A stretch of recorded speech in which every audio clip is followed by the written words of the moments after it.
ಉಡುಪಿ ಜಿಲ್ಲೆಗೆ ಯಾವತ್ತು 2023ರಲ್ಲಿ ರಾಜ್ಯದಲ್ಲಿ ಕಾಂಗ್ರೆಸ್ ಸರ್ಕಾರ ಅಧಿಕಾರಕ್ಕೆ ಬಂತು, ಆ ದಿನದಿಂದ ಉಡುಪಿ ಜಿಲ್ಲೆಯನ್ನು ನಿರ್ಲಕ್ಷ್ಯ ಮಾಡಲಾಗ್ತದೆ ಅನ್ನುವಂತಹ ಕೂಗು ನಾವು ಅನೇಕ ಬಾರಿ ಹಲವಾರು ಮನವಿಗಳನ್ನು ಕೊಟ್ಟಿದ್ದೇವೆ. ಉಡುಪಿ ಜಿಲ್ಲೆಯ ಉಸ್ತುವಾರಿ ಸಚಿವರಿದ್ದಾರೆ, ಅವರೊಂದು ಅತಿಥಿಯಾಗಿ ಉಡುಪಿ ಜಿಲ್ಲೆಗೆ ಅಪರೂಪಕ್ಕೊಮ್ಮೆ ಬರ್ತಾರೆ ಅನ್ನುವಂಥದ್ದು ಹಲವಾರು ಬಾರಿ ನಾವು ಪಕ್ಷದ ವತಿಯಿಂದ ಪ್ರತಿಭಟನೆಗಳು ನಡೆದಿದೆ, ಹಲವಾರು ಮನವಿಗಳನ್ನು ಕೂಡ ಕೊಟ್ಟಿದ್ದೇವೆ.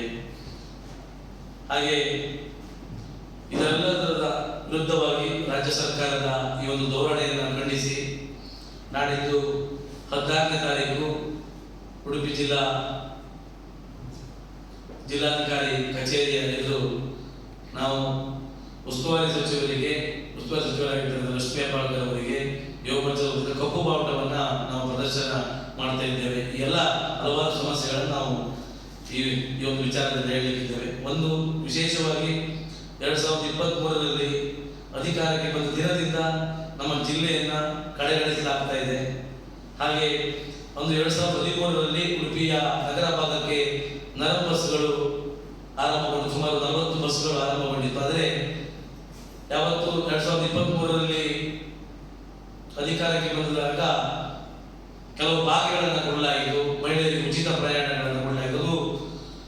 ಅವತ್ತಿನ ದಿನದಿಂದ ಆ ಒಂದು 40 ಬಸ್ಗಳಿದ್ದು 50% ಕಡಿಮೆ ಬಸ್ಸುಗಳು ಇವತ್ತು ಸಂಚಾರ ಮಾಡ್ತಾ ಇದೆ. ಇವತ್ತು ನಾಡಿದ್ದು ಶಾಲಾ ಕಾಲೇಜುಗಳು ಆರಂಭವಾಗ್ತದೆ. ಉಡುಪಿ ಜಿಲ್ಲೆ ಶೈಕ್ಷಣಿಕವಾಗಿ ರಾಜ್ಯದಲ್ಲೇ ಗಮನ ಸೆಳೆಯುವಂತಹ ಜಿಲ್ಲೆ.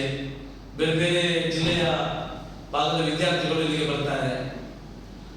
ಆದ್ರಿಂದ ಉಡುಪಿ ನಗರ ಭಾಗದಲ್ಲಿ ಅದರಲ್ಲೂ ಸರ್ಕಾರಿ ಬಸ್ಸುಗಳಲ್ಲಿ ಯಾಕಿರ್ತಾರೆ ಹೇಳಿದ್ರೆ ಇಲ್ಲಿ ಹಾಸ್ಟೆಲ್ಗಳಿದೆ, ಕಾರ್ಮಿಕರ ಮಕ್ಕಳು ಹಾಗೆ ಕೂಲಿ ಕಾರ್ಮಿಕರ ಮಕ್ಕಳು ಹೆಚ್ಚಾಗಿ ಓಡಾಡುವಂತಹ ವ್ಯವಸ್ಥೆ. ಇದನ್ನೆಲ್ಲ ಇವತ್ತು ಕೇವಲ 20 ಬಸ್ಸುಗಳ ಒಳಗೆ ಇವತ್ತು ಓಡಾಡ್ತಾ ಇದೆ.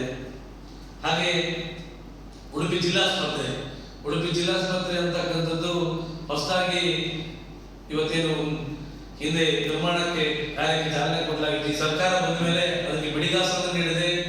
ಇವತ್ತು ಅಪೂರ್ಣವಾಗಿರ್ತಕ್ಕಂತಹ ಕಟ್ಟಡ ಹಾಗೆ ಅಲ್ಲಿರ್ತಕ್ಕಂತಹ ಅವ್ಯವಸ್ಥೆಗಳು, ಇವತ್ತು ಹೊಸ ಬಿಲ್ಡಿಂಗ್ ಅನ್ನ ಲೋಕಾರ್ಪಣೆ ಮಾಡಲಿಕ್ಕೆ ಇವತ್ತು ಸರ್ಕಾರ ಮೀನಾಮೇಷ ಮಾಡಿ ಇವತ್ತು ಕೆಲಸವನ್ನು ಕೂಡ ಪೂರ್ಣಗೊಳಿಸಿದೆ.